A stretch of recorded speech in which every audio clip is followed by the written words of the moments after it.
Silverburst Reserve. Hi everyone, my name's Steve. Welcome back to the channel. Today I wanted to go over these Hagstroms here. I have a vintage 1966 Hagstrom 2, and I have a newer Hagstrom 2 that is made in China. Still by Hagstrom, but their factory is now in China. This guitar here is my father-in-law's, and for the longest time, now probably over 10 years, it was not producing any sound. He had taken it apart and did a little bit of rewiring, and then it was no sound at all when he put it back together. And like about a month ago, I got a hold of the guitar from him, and I took the pick guard off and took a look at the electronics in there, and I was able to get this to work once again. So I had bought this guitar to use as reference to fix this one because the information I was finding online varied, even though for the Hagstrom 2s, the wiring I would see. There's a common photo, which I'll put on the screen here, that you can easily find with a Google search. I'll also have I think I'll probably put a link to it in the description. But I was looking at this here, and as we see when I open up this 66, that it's not quite wired the same. I was hesitant to rewire it according to that picture because I wanted to maintain its overall tone and sound. So I was hoping this one would be the same on the inside. And let's take a look and see how it is on the inside. So before we dive in under the pick guards, let's take a look at the outside of the guitars and compare them and see what's different right off the bat here. So just taking a quick look at the guitar here, I noticed that the strap buttons on the horns are in a slightly different location. The reissue actually has two on the back. The original has the one. It appears to be more in line with the last screw here on the whammy bar, the tremolo. The one over here is offset a little bit more, probably so that it's more even space as far as look at the guitar with the other button there, where this one's just offset. The pickups are different. These are vintage Hagstrom or whatever brand pickups are in this, and these are not the same. We saw, as we will see underneath, there's different wiring for these as well. The buttons all look, the switches I should say, all look in the same, like they're in the same position. And up here on the headstocks, we have a sticker for the Hagstrom 2. Over here, it's relieved. You can feel it, and there's like an inlay there for the 2. The one over here also has a string, a bar here for the tension on the strings. This one does not. That might mean that this headstock is maybe more inclined back to get the angle it needs. I also noticed that there is a truss rod cover here on this one, where the original has no truss rod, or at least nothing to adjust for a truss rod. There still might be one in there. I do not know. Tuners. These are unbranded, then they're just plain old regular Hagstrom tuners, I guess. And then on the reissue one here, I'm trying to get the light in the screen again. These just say Hagstrom on the bottom of the tuners there. Flipping the guitars over, we see we have a bolt-on neck on the reissue, as well as the original, and it also has a serial number there on the original. And then going up the back here, other than this normal wear here, this is residue from a sticker I just took off and hit with a little bit of rubbing alcohol and get the rest of that goo off of there. But yeah, and there's a made in China sticker here too. I might get that off, but I might leave that so you know it's a reissue. It's nothing. It's not as special as this one here, and there's a serial number here on this one as well. Yep, there's also a little grommet here on the back of this. I don't remember if these are resin bodies or if these are actually wood. I want to say they were resin, or for a time Hagstrom did make resin bodies and maybe switched to wood. I believe this one is just wood. It's not resin. I don't know if it's mahogany or what. It's very heavy for what I would think. It feels about as heavy as one of my Les Pauls. It's got some weight to it. Compared to the weight of the original here. The original is lighter by a pound or two. Definitely feels lighter. Alright, now let's dive in under those pick guards. So I'm going to do my best to film this while I talk. If it doesn't come out good, I'll just take pictures and talk to the pictures. But, starting with the switch up top, which is here in the diagram and here on the back of the pick guard. There's one single blue wire on the 66 that comes all the way down. It's the light blue one. and it goes to the first of the four switches at the bottom, the top post, so to say. It then cuts over or shorts over to the next switch where there is a capacitor that one lead is on the post of the second switch. The other lead is going to the top post on the next switch. That switch is also shorted out, and from there terminates. On the diagram here, that same wire comes down, and instead of going to the top post of the first switch, it goes to the middle post, and it then shorts across all the middle post of all the switches all the way to the end, where then it ties into the potentiometer here at the bottom. Night and day from the original over here. I saw a picture from Reverb where someone was refurbishing the entire pick guard, and the one he had looked exactly as it looks here on the inside of the 66. It had the capacitor on the top switch here shorting out. It had the resistor down here going to all the grounds down here, which it does the same here on the diagram, but the capacitor also goes to that ground.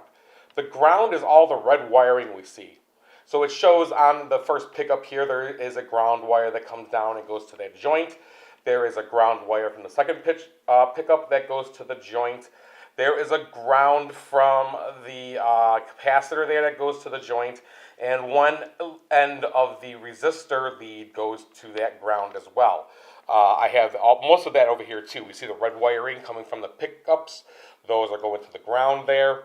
And then the resistor is also right here tied right into the ground. Now what I did when I repaired this was I created another lead off that ground there and took it into the ground post of the pot here. And that's what we saw over here. From that joint here, there is a lead that goes over. It grounds to the post, and I think they ground it right to the casing of the pot. I didn't bother to do that though. I think this would be just fine. Let me know in the comments if I should have grounded it to the casing there. The other two leads are the hot and the ground coming off the input jack here, which I have here as well. My father-in-law had mistakenly reversed these two, and that's why he wasn't getting any sound out of it.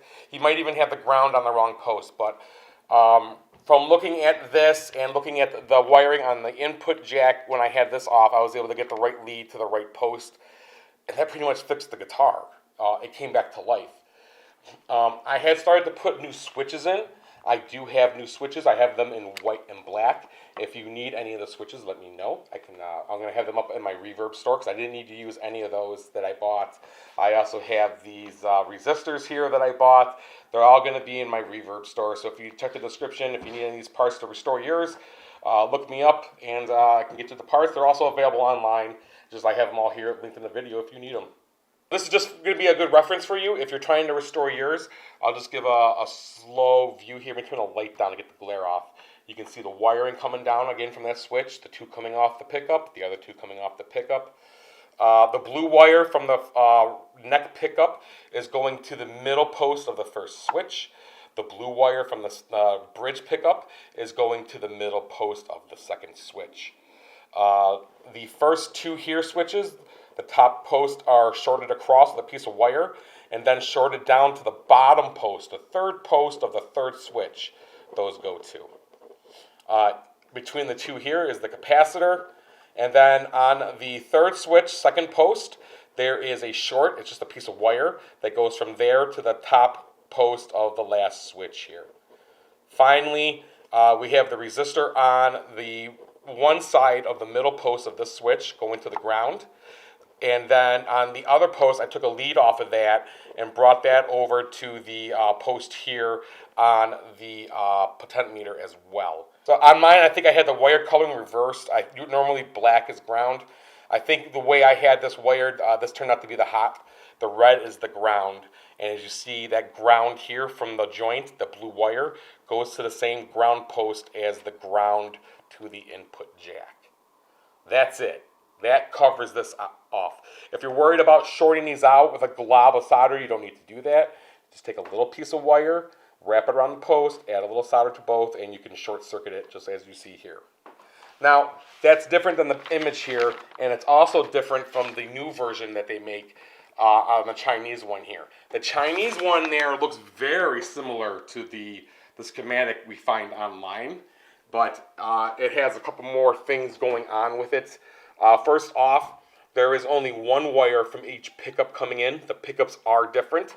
They're not the same as the original. You're not going to get the same tone as the original. The wiring's different. The capacitors are different. The resistor's different.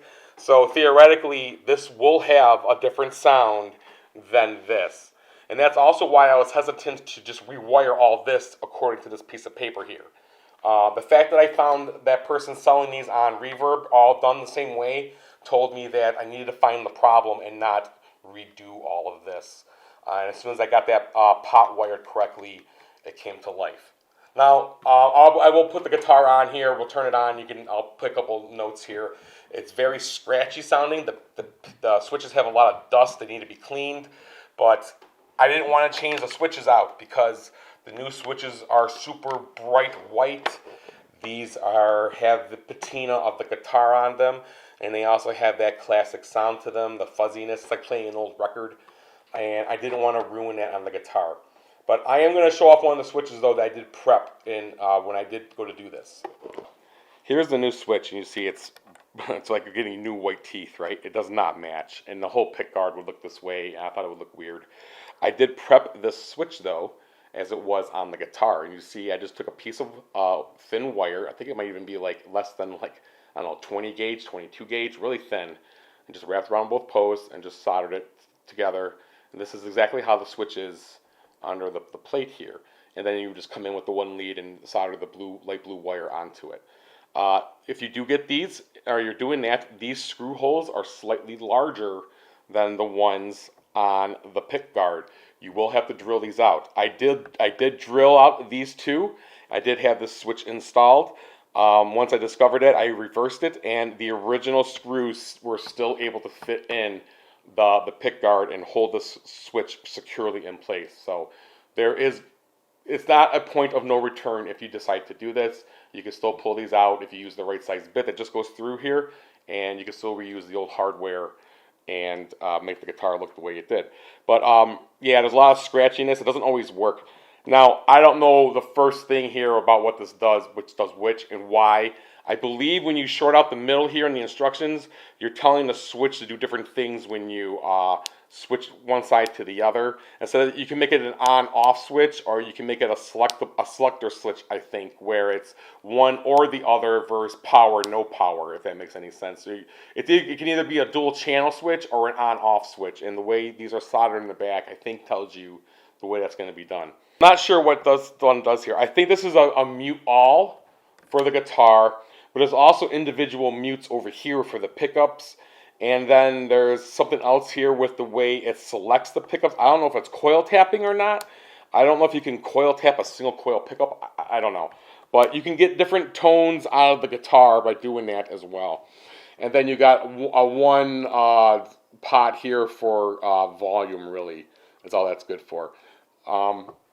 Yeah, it's pretty cool, pretty slick. But I wanted to document that for someone. If you're trying to restore the guitar, though, here's what you're going to be coming up against. I suggest taking a picture of the back of a pick guard before you attempt to start it. And if you're going to try and restore the guitar, to do it the way the guitar is done. But if you're not sure and you get lost, I seen a video here on YouTube where a gentleman went ahead from scratch, no wiring, followed this schematic here. Let me turn the light off. Followed this schematic and was able to get the guitar working. This will work. This will get you a working Hagstrom 2 guitar. It just didn't match the way this one was done, and I wanted to preserve the original tonality of the guitar. So I'm going to spend the next half hour now putting 1,000 screws back into both these guitars, restringing them, retuning them, and then we'll pump a couple notes out of it, and you can hear the difference between the original 66 and a modern reissue. All right, I got master guitar player Enzo with me, just learning it out. So we're going to try Grandpa's guitar here. Yeah. We're going to try some of the different switches and see the different sounds it can make. Okay? So go ahead, strum a couple strings, and we'll get some sounds here. Now what I noticed is Got a pretty warm sound, right? You can pluck a little bit louder so we can hear it. If we move this switch over,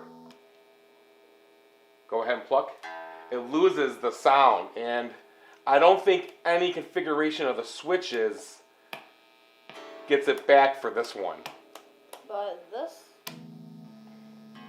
Yeah, you see now it's on and off. So this acts more as an on-off switch than a coil tap. And I think on the other one, it works more as a coil tap. I could be wrong. This could be a master mute. But if you have any idea what all the switches do, please leave a comment for us. So Enzo, I'll give it a strum here and we'll see what we can do for sound. All right, and I'll try this one like that now. So that sounds a little bit brighter, isn't it? And if I go like this, it might have just muted it. Try it again. So that doesn't work, but that gets us a sound. Very good.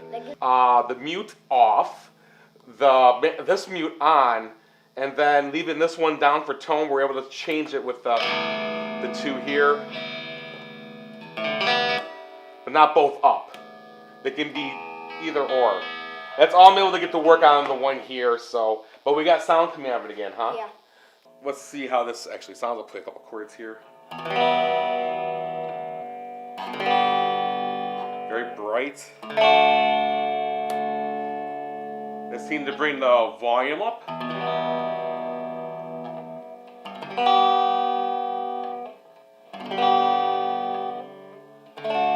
It's not in perfect tune because for whatever reason my tuner cannot pick up the signal. I don't know why, but obviously it is working.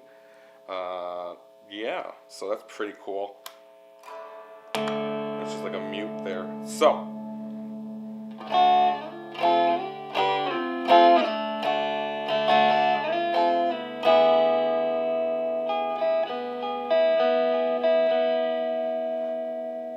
Pretty nice.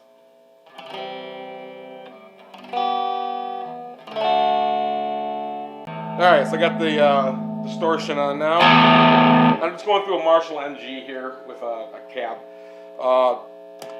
If I go both up, one down, no sound again.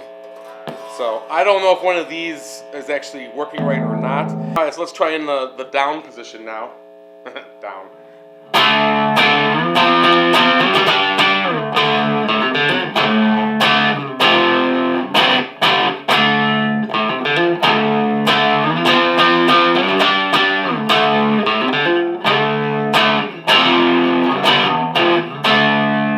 A little thin on the distortion. Now I can go and adjust the knobs and everything, but that's pretty much where I got the Les Pauls. So you can kind of see how that sounds there. So let's grab the Reissue now and check that out and see how this really should be operating, I think. All right, so we got the Reissue here. There is no labeling here of the switches. One thing I noticed right away is the size of the screw heads here. They're a lot larger, a lot more prominent on the guitar. They use really small screws on the original one. It really makes a difference in how it looks. It's a lot more clean on the classic one. This turns out to be a master volume, so that's working correct on the original. And now I believe we started with everything like this when we first started the other guitar. So I have sound. I still have sound. But the other one was actually a mute. It says mute on the other one. So I already think this is night and day from the other one. So 2 up, 2 down, 3 up, 1 down. All up is a mute.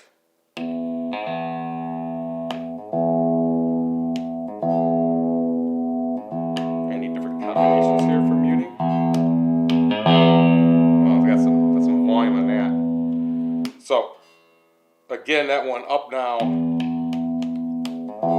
But now it works, so that's different too. Let's see here.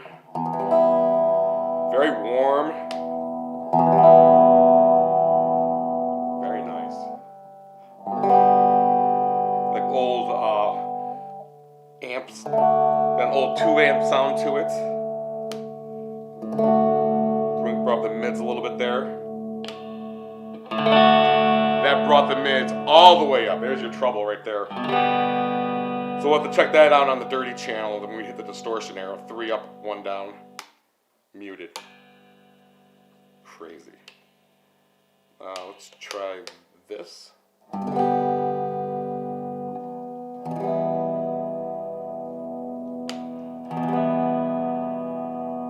Very nice. All right, let's kick on the distortion here and see how this one goes.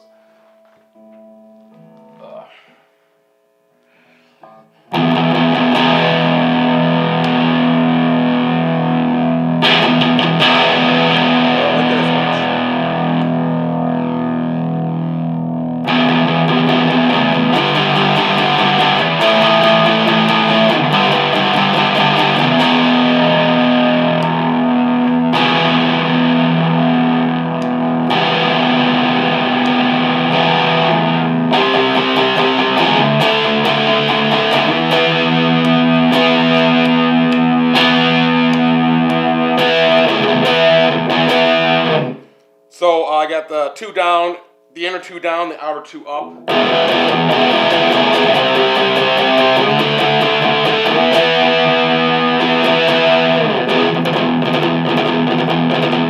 Doesn't sound like Barracuda.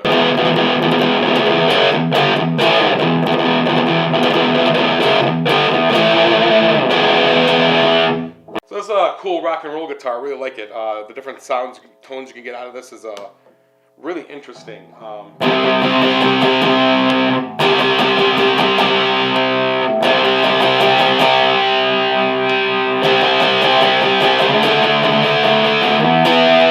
know, it'd be really nice if you got like an intro to a song or different parts. You can really change the sound of the guitar on the fly if you want to have an intro at a different tone level, and then come in and hit a switch and get a totally different vibe out of the guitar.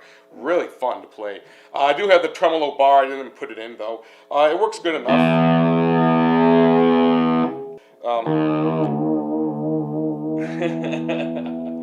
Yeah.